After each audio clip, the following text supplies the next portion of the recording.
Bienvenidos al curso 0 de Física. Con este vídeo terminamos el bloque dedicado al magnetismo, vídeos en los que hemos estudiado el propio concepto de campo magnético, la fuerza que ejerce sobre cargas eléctricas o la fuerza que ejerce sobre la corriente eléctrica. Vamos a terminar hablando de la inducción electromagnética. Fijaros, el fenómeno de la inducción lo que nos va a mostrar es que existe una relación entre el campo eléctrico y el campo magnético, que en el fondo ya viene un poco desde los temas anteriores, ¿no? Porque hemos visto que es las propias cargas eléctricas cuando se mueven las que generan campo magnético. Vamos a ver ahora que un campo magnético puede provocar también la aparición de un campo eléctrico. El fenómeno opuesto también existe, pero excede el nivel de este curso, el ver cómo un campo eléctrico bajo ciertas situaciones también puede producir un campo magnético. Bueno, como he dicho, el hecho de que un campo magnético pueda producir un campo eléctrico, el fenómeno que es una inducción, es probablemente el fenómeno más importante desde el siglo XIX y el que ha determinado toda nuestra vida en el siglo XX y prácticamente en lo que llevamos de siglo XXI. En general, descubrir las leyes del electromagnetismo son ese fenómeno más importante, ya que gracias a ellas somos capaces de generar corriente eléctrica, somos capaces de transportarla hasta nuestros hogares, hemos sido capaces de crear motores mucho más eficientes que simplemente el motor que yo os mostraba sencillo en el vídeo anterior.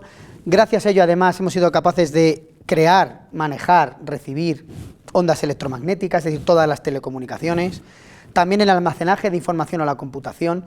Todo esto que rige la vida del siglo XIX y siglo XX, o sobre todo la del siglo XX, y en lo que llamamos de XXI, se debe a las leyes del electromagnetismo y en gran parte a este fenómeno de la inducción que fue estudiado sobre todo por Faraday. Veremos ahora un poquito más adelante.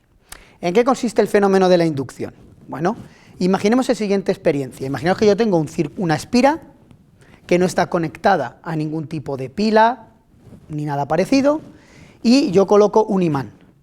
Y simplemente lo que hago es acercar el imán hacia la espira. Bueno, pues si yo coloco aquí un voltímetro o un amperímetro, voy a ver que por el simple hecho de acercar el imán va a aparecer una corriente eléctrica en esa espira, sin que esté conectada, insisto, a ninguna batería, ninguna pila. Exactamente igual va a pasar si lo que yo hago es alejar el imán, en lugar de acercarlo. La única diferencia con la situación anterior es el sentido de la corriente eléctrica. En este primer caso, la corriente eléctrica va a circular en este sentido, mientras que cuando yo alejo, el imán va a circular en sentido contrario. Pero va a aparecer una corriente eléctrica sin necesidad de que haya una pila, solamente gracias al movimiento del imán. Exactamente igual ocurriría si en lugar de mover el imán estuvieras moviendo la espira. La cuestión es que haya un movimiento entre los dos. Esta experiencia se puede hacer en el laboratorio con materiales relativamente sencillos. Os dejo un vídeo en el material adicional donde podéis ver cómo es así de fácil, como estoy contando, mover simplemente un imán y una espira para ver que aparece una corriente en el circuito. Estamos generando corriente eléctrica.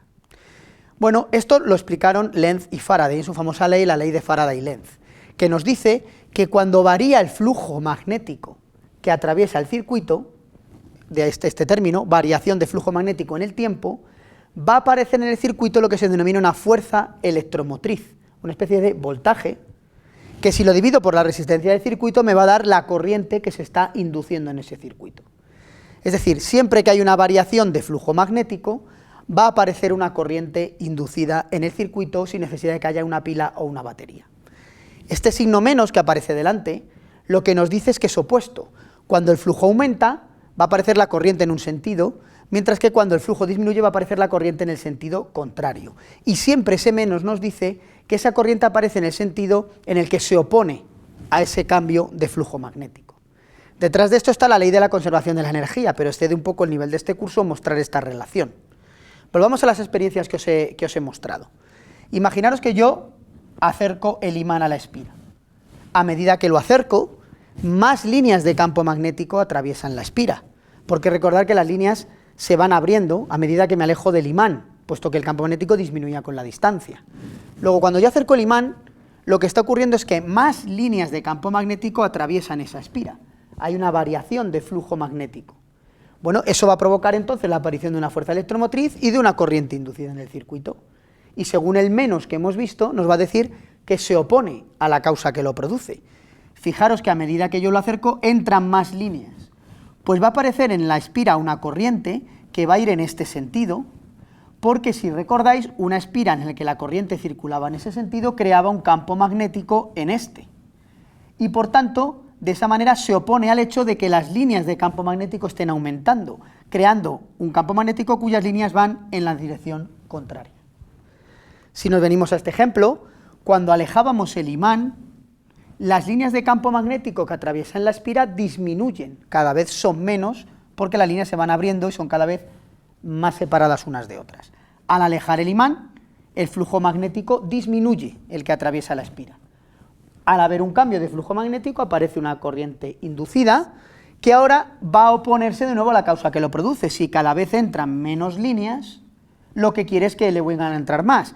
Va a crear ahora un campo magnético, esta corriente va a girar de tal forma que cree un campo magnético en esta dirección, al contrario de antes, para crear líneas de campo magnético que entren compensando las que se están perdiendo por mover el imán.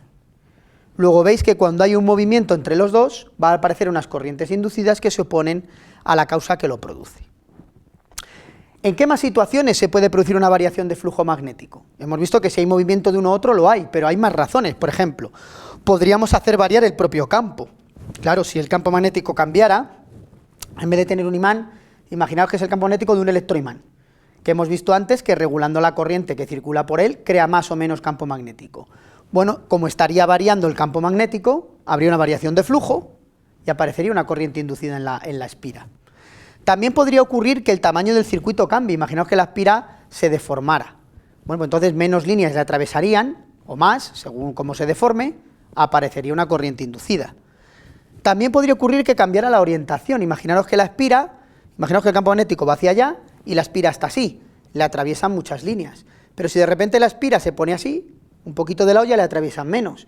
Y si se pone de canto, no le atraviesa ninguna. Luego, si por ejemplo la espira gira, se produce una variación de flujo magnético y eso producirá la aparición de una corriente inducida. Por supuesto puede haber movimiento, como hemos hablado, y también puede haber una combinación de todo esto, ¿no? Podría ocurrir que haya varios factores de estos afectando de forma simultánea. Bueno, en cualquiera de estas situaciones hay una variación de flujo y hay una corriente inducida en el circuito. Veamos, por ejemplo, este problema que os planteo, esta cuestión.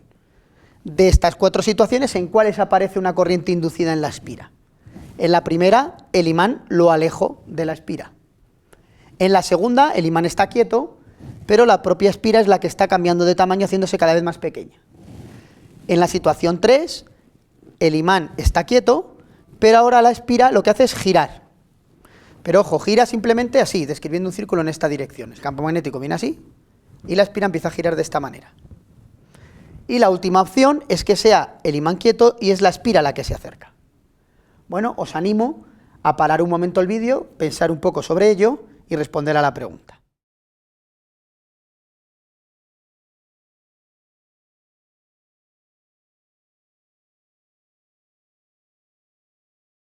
Bueno, si habéis pensado la solución, vamos a ver cuál es. En la situación esta, evidentemente, sí hay una corriente inducida, es de hecho el caso que hemos puesto de ejemplo. Si yo alejo el imán, menos líneas atraviesen la espira, aparecerá una corriente inducida en ella para compensar esa variación de flujo magnético. Si es la espira la que se está comprimiendo, también el número de líneas que la atraviesan cada vez es menor. Hay una variación de flujo magnético, habrá una corriente inducida, se encenderá la bombilla, tanto aquí como aquí, esa bombilla que aparece ahí dibujada. En la situación 4 también es evidente que sí. Ahora no se mueve el imán, se mueve la espira, pero al acercarse estará siendo atravesada por más líneas de campo magnético, aparecerá una corriente inducida. Y sin embargo, en el caso 3 no va a haber una corriente inducida, porque fijaros, si me imagino el campo magnético que crea el imán y me imagino mi espira de esta manera, es atravesada por un cierto número de líneas. Por el hecho de que la espira gire en esta dirección así, no cambia el número de líneas que la atraviesan. Y por tanto, aunque hay movimiento, no hay corriente inducida en la bombilla. Diferente sería el caso a que en vez de girar así, como yo contaba antes, la espira girará así. Entonces sí, porque entonces el número de líneas que la atraviesan viene siendo diferente. Pero si simplemente está girando en esta dirección, no se encendería la bombilla. Veamos otra pregunta. Imaginaros que yo tengo un hilo por el que circula la corriente eléctrica. Imaginaros una pequeña espira que pongo aquí al lado. En la situación 1, esa espira se mueve así, en esta dirección. En la 2, en esta dirección. En la 3, paralelo al propio hilo. ¿en qué situaciones aparecería una corriente inducida en la espira cuadrada? Pensadlo un momento. Bueno, veamos la solución. Si recordáis, el campo magnético que crea cualquiera de estos hilos viene dado por esta expresión, mu sub 0 i entre 2πr, siendo r la distancia, es decir, disminuye a medida que yo me alejo del hilo. Y en cuanto a la dirección, recordad que se hacía con la regla de la mano derecha. Bueno, entonces, el campo magnético que crea el hilo, si me lo imagino aquí saliendo del papel, son circulitos alrededor de él, cada vez más separados porque disminuye con la distancia. Bien, en la situación 1, que sería la que viene representada aquí, la espirita se está moviendo hacia la derecha en esta dirección, alejándose del hilo. Se está alejando del hilo perpendicular a él. Como veis, a medida que me alejo del hilo, si me imagino aquí la espira moviéndose, el número de líneas que la atraviesan cada vez es más pequeño, porque las líneas están cada vez más separadas. Y por tanto hay una variación de flujo magnético a través de ella. Aquí habría una corriente inducida. Pasa lo mismo en esta situación. Si me muevo en esta dirección, que sería algo así, visto desde arriba, la espira está siendo atravesada cada vez por menos líneas. Hay una variación de flujo magnético, también habría una corriente inducida en este caso, aunque sería menor que en este, que es donde la variación es mayor, porque me muevo perpendicular al hilo. Por último, ¿qué ocurre en esta situación que me muevo paralelo al hilo? Visto desde arriba, sería como si la espira estuviera yendo hacia vosotros, igual que el hilo. Visto así, no hay una variación de líneas. El número de líneas que atraviesan la espira es el mismo si yo me muevo paralelo al hilo, porque el campo magnético son círculos alrededor de él a lo largo de todo el hilo. Por tanto, en esta situación no habría una corriente inducida en la espira. Luego, cuidado, no hay siempre que hay movimiento, no necesariamente hay corrientes inducidas, hay que analizar si realmente hay cambio de flujo magnético, que es realmente lo importante. Bien, veamos ahora un problema típico que se suele plantear en inducción.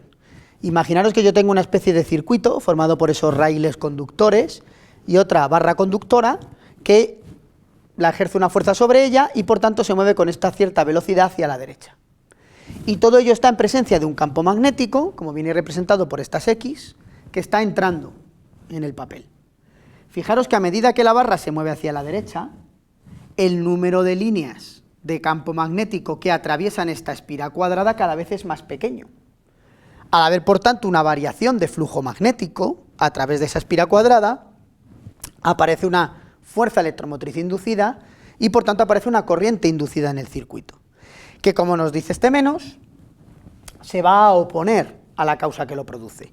Si cada vez están entrando menos líneas, la corriente inducida que se generará en el circuito, que va a ser en este sentido, crea un campo magnético, regla de la mano derecha, campo magnético que crea una espira, entrando, y así compensa el hecho de que cada vez entraban menos, creando un campo magnético que crea nuevas líneas que también entran. Luego, simplemente mover la barra hacia la derecha va a provocar la aparición de una corriente inducida en la espira en este sentido. Esto lo vamos a ver más despacio en un problema, donde de paso calcularemos además qué fuerza experimenta esta barra. Porque fijaros, vimos en un vídeo anterior que si por la barra circula una corriente y hay un campo magnético, experimenta una fuerza. Bueno, pues os animo a intentar calcularla. Veréis que la fuerza va a actuar hacia la izquierda, es decir, va a intentar frenar la barra.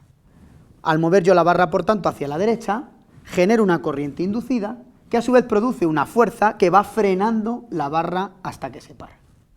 Es una experiencia muy interesante.